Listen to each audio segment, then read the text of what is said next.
نے اپنے شہر میں موجود تاریخی اثاثوں کو جس بے رحمی سے ختم کیا اس کی کوئی مثال نہیں ملتی. جیسا کہ شہر میں موجود بیاؤ ہمارے قیمتی اثاثے تھے، یہ بیاؤ اس انسانیت کا منہ بولتا ثبوت تھے جو جانوروں سے بھی پیار کرنا سکھاتی ہے. یہ بیاؤ مارکیٹوں، پارکوں، تفریح مقامات، ریلوے اسٹیشنوں اور بندرگاہ کے نزدیک تھے.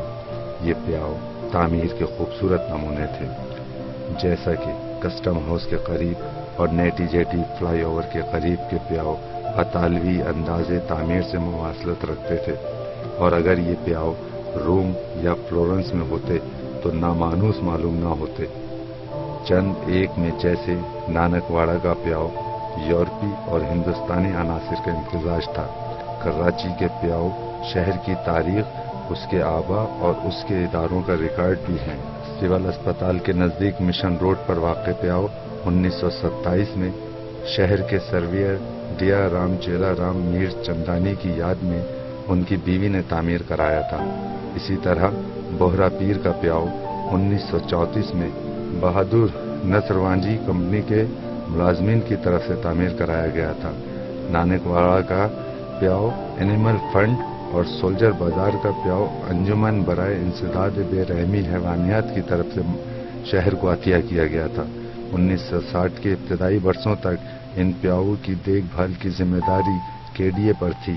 ہر بیاؤ پر ایک ملازم مقرر تھا جو جانوروں کو پانی پلانے اور آس پاس کی زمین کو صاف رکھنے کا ذمہ دار تھا.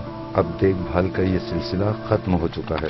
دیکھو یہ واڑہ جو ہے نا، یہ حیوان انسان کے لیے غیر مذہب فارسیوں نے بنایا، اور مسلمانوں کی حکومت آ گئی، وہ لوگوں نے یہ واڑے ہی بند کر دیا. انسان تو منہ سے بول کے کوئی چیز لے لیتا ہے، لیکن جانور کو جب پیاس لگتی ہے تو وہ کہاں جاتے ہیں؟ ان کے یہ سبیل بنی ہوئی تھی اور اس سے یہ جانور پانی وغیرہ پیتے تھے. اور جیسے جیسے حالات آگے بڑھتے گئے یہ وادیاں ویران ہو گئی ہے اور یہاں پہ پانی کی کوئی چیز نہیں ہے. علاقہ بورپی لنچلن چونا بٹی کے پاس خالی کنواں جس کو کہتے ہیں، اور تقریباً 200 سال سے پرانا کنواں 1835 کا ایک سکہ بھی میرے پاس موجود ہے ابھی تک، جو اس کنویں سے نکلا تھا. جانوروں کو پانی پلانے کے لیے تعمیر کرائے گئے ان بیاؤں کی ایک بڑی تعداد کا معدوم ہو جانا اور باقی رہ جانے والوں کی خستہ حالی اس امر کو ایک بار پھر ثابت کرتی ہے کہ کراچی کی تاریخ کو کوئی اپنانے کو تیار نہیں ہے.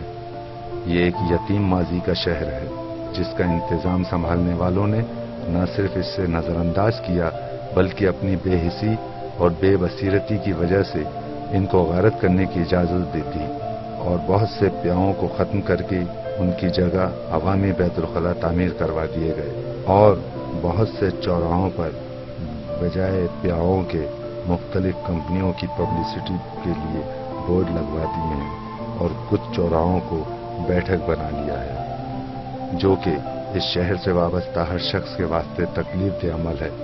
ایسا نہ ہو کہ یہ جانور اور پرندے اپنے ٹھکانے تبدیل کرنے پر مجبور ہو جائیں. کیمرہ مین شبیر بلوچ کے ہمراہ قیصر وجدی، میٹرو 1 کراچی.